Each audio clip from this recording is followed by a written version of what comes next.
Vice Chair Ted Lieu today, and wanted to start by mentioning today is the 83rd anniversary of the first Social Security check being issued. On January 31st, 1940, Ida Mae Fuller of Ludlow, Vermont, was issued a $22.54 check. For 8 decades, America has kept its promise to seniors who earn every dollar that they receive. And other than 2006, when George W. Bush threatened to privatize Social Security, Democrats have stood to protect Social Security each and every time, ensuring that this vital program is available to older Americans. 7 in 10 Americans share this concern and are looking to House Democrats to protect Social Security and to uphold its promise. House Democrats have already reduced the deficit by hundreds of billions of dollars, and now Speaker McCarthy needs to say exactly what his values are and release his budget. As Leader Jeffries mentioned last week, we are Team Normal. They are Team Extreme that seeks to threaten and cut Social Security, Medicare, Medicaid, and we want to uphold these important programs for the next 83 years. Vice Chair Ted Lieu. Thank you, Chairman Aguilar, and I want to follow up on what the chairman said about Social Security.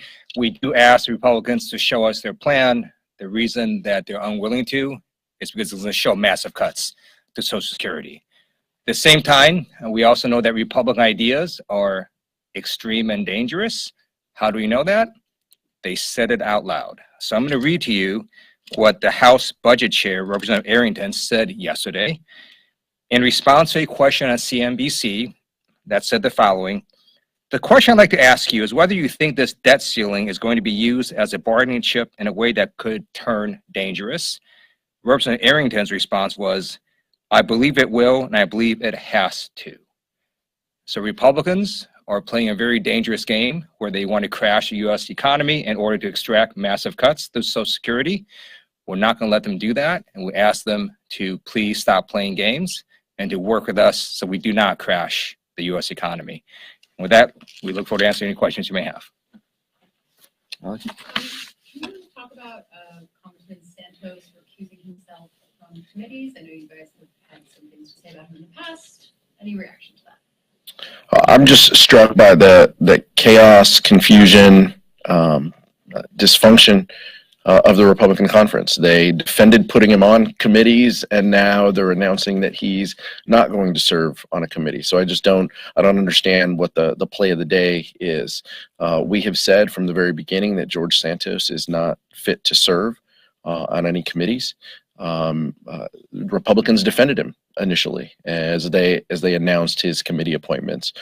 So I'm pleased that they agree with us now. I just don't know if we can trust them, if this is just the decision of the week or if this is the final decision. But clearly, George Santos has some issues and concerns, and this is likely the outcome of his meeting with the speaker.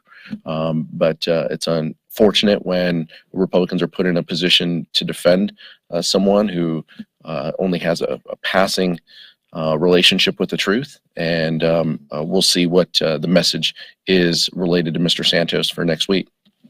Ted, you want to? Sure. I also urge George Santos to listen to his Republican and Democratic constituents and also resign from Congress as well. What do you expect to happen tomorrow at the meeting between Speaker McCarthy and President Biden? Well, our hope, is Vice Chair Lieu mentioned, is that Speaker McCarthy will detail his budget. President Biden has said very clear that he'll produce his budget in March. We want to know what Republicans value, and we want to know how they're going to protect Social Security and Medicare. And our belief is that they're going to have a tough time defending that if they could ever pass a budget in committee. Clearly, as the Vice Chair mentioned, with the Budget Committee Chair being willing to flirt with more chaos and confusion with bumping against our debt limit. We just don't know what their message of the week is, but President Biden has been very clear. We're going to protect Social Security and Medicare. What's your budget? Where do you stand on these things? We hope that Speaker McCarthy takes the time to outlay where his conference is. But he has said that those two programs are off the table. Why don't you believe that? Well, he said he had the votes to be speaker, as well.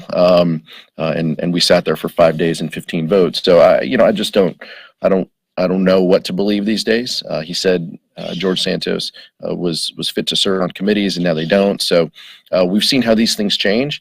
But if you just look at the budget itself, I mean, if you want to protect Social Security and Medicare, that's fine. How about our veterans? How about Medicaid programs that go to the states? You can't balance the budget unless you address all of those. And I think they're going to have a tough time defending the cuts that they're going to have to make to those vital programs. And we would welcome their pledge to protect Social Security and Medicare. I just don't know that we can believe it. Mr. Chair, thank you. There have been renewed calls for the George Floyd Justice and Policing Act. As you know, in the last Congress, Congresswoman Karen Bass, now Mayor of Los Angeles, shepherded that legislation. Now that she's gone, who in your caucus may pick up the baton, and do you expect it to be reintroduced? Well, I appreciate you mentioning the fact that House Democrats did deliver on the George Floyd Justice and Policing Act. This is about accountability. Our condolences go to the Tyree Nichols family. I know that Chairman of the Congressional Black Caucus, Stephen Horsford, has talked to the family. He has asked them to join him at the State of the Union. We look forward to giving our condolences as a caucus to them through Chairman Horsford. But the policies that we enacted about accountability, that is the standard. Unfortunately, Senate Republicans wouldn't go along with that level of accountability, and it's too bad. But we can continue to look toward our members in the committee process, but also the chairs. Former chair Joyce Beatty also played an instrumental role in guiding that piece of legislation. I would expect that she will play a role moving forward, as well as the current chair, Stephen Horsford. So that's where I think our leadership will come from on this issue. I believe that you can count on us to introduce measures that will further accountability within policing. We have been very clear as a House Democratic Caucus. We believe in protecting our communities, giving them the resources to succeed, as well as the accountability. It is both of those measures combined. We have a strong track record on. We're going to continue to do that. Well, look, I'm gonna leave it to them and the committees to talk through what their plans are. But I think, given our track record, it's pretty clear what we support, what we have passed, what pieces of legislation we want to get to the president's desk. I'll let the vice chair. Sure. I just want to note that the Republican stance of not doing anything has not actually helped solve this problem. So they stopped Democratic reforms last term. We hope they don't do it this time. And I just want to say one thing a little bit off the record, which is my memory is not as good as Chairman Aguilar, and this is only my second or third conference. If you could say your name and the presentation you're with, that would be super helpful as well. Thanks so much. We're very strict on the new rules. You messed it up. Next question. No, I'm kidding. So your reaction to the Republicans' argument this morning, we just heard from them saying that they're bringing up the Pandemic is Over Act. It seems that the Biden administration reacted directly to them by announcing that the public health emergency will be over in May. What is your reaction to that? Our reaction is that this was likely the outcome that the administration was working toward. You can direct that to them, but we believe in a path to do this. We want to make sure that our communities aren't impacted, that our community hospitals are impacted adversely by any decisions that they would make. We want to make sure that the vaccine remains accessible to people. We understand that some proposals that they could be pushing could increase the cost of the vaccine. We want to make sure that testing is available through insurance programs. Those are the types of things that we're concerned about. It's about how this policy affects our community. We think that the administration having a timeline and having a plan to get there makes sense. What Republicans have advocated and pushed for is more abrupt and immediate. We don't think it's fair, and that's why I'll be voting no and encouraging my colleagues to do the same. Cassie Simeon with Spectrum News. I'm curious, on the Senate side, we're seeing bills introduced pertaining to gun violence legislation. Obviously, on the House, it's a little more difficult. Are there any discussions within the caucus to continue pushing for gun violence reform? I know last Congress, we saw, the Bipartisan Safer Communities Act. Is there an appetite across the aisle to get some votes to be able to continue the work on these reforms? I sure hope so. The safety of our communities is the priority of House Democrats, and as the vice chair mentioned, doing nothing should not be an option. We should be willing to find solutions. We should reach some consensus around that. This goes back for me personally. I know the vice chair has been working on these issues for a long time as well in the state legislature. I was a mayor against illegal guns back when I was in City Hall. These are issues that are deeply personal for all of us. Gun violence has ripped our communities, and it's dangerous. It's harmful, and we need to find solutions. House Democrats have continued to offer solutions. I believe authors of bills will look to add those and add other measures in that with the goal of protecting our communities. We look forward to them doing that, and we'll be making our decisions on what we co-sponsor. But we have a strong, track record on this, and we hope that Senate Republicans join a meaningful discussion about gun violence prevention. We also have a gun violence task force within the House Democratic Caucus, providing strong leadership to us and guidance on what policies work. We look forward to lifting up their work in this next Congress. Eric? Eric Watson, Bloomberg. Any update on the possibility of using a discharge petition on the debt ceiling? And are House Democrats mostly just waiting for Biden to take the lead on this? Or what role do you see House Democrats taking on the debt ceiling as far as the discharge petition? Well, let's see how the meeting goes tomorrow, right? We want Speaker McCarthy to detail his budget and his plan. He needs to say, he needs to agree with the other three legislative leaders to end the brinksmanship and to make sure that we don't negotiate the full faith and credit of the United States. That's what we hope happens, as well as him detailing his budget plans. These are perfectly appropriate discussions that should take place in the appropriations and budget committees.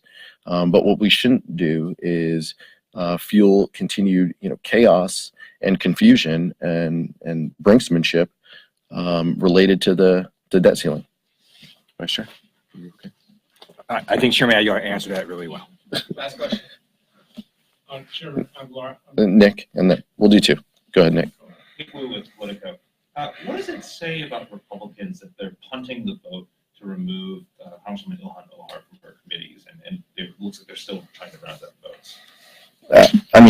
Look, you've been here all month, Nick. I know it feels like it's Groundhog Day, but it's not yet. All month, this has been continued chaos and confusion. They passed, 6 of the 11 bills that they said they would initially. They don't have the votes for these bills.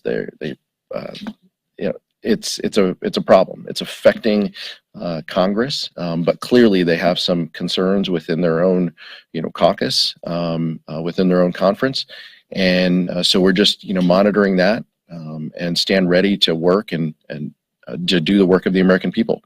That is our focus. How do we, increase opportunity in this country? How do we create better jobs, good paying jobs, safer communities? That's going to continue to be our focus. We're not going to be distracted by their chaos, although we know it's there, and we know it continues each and every week. I'm Arthur from HuffPost. Steve said this morning that Democrats had not actually formally made their committee appointments. He was answering a question about Omar. What's with that? What's the timing on that? And what is your reaction to her threat to remove her? Partly because she voted to remove Marjorie Taylor Greene from Committee in 21. Yeah, committees are being populated. I've been on the House floor offering privilege resolutions with Elise Stefanik. We have been populating these committees together, so nothing is different in that regard. We look forward to doing the work of the American public, and that starts within the committee process. They've been a little bit behind clearly on this. These are all discussions, and the committee process usually kicks off in December. Unfortunately, Speaker McCarthy didn't know how many promises he would have to make in order to hold the gavel, so they delayed those conversations until January. That's the reason why we're in this position now, but nothing is different related to both sides offering resolutions and populating their committees. We expect to be completed by the end of the week, and for all the committees to be completely populated. Thank you so much. Thank you.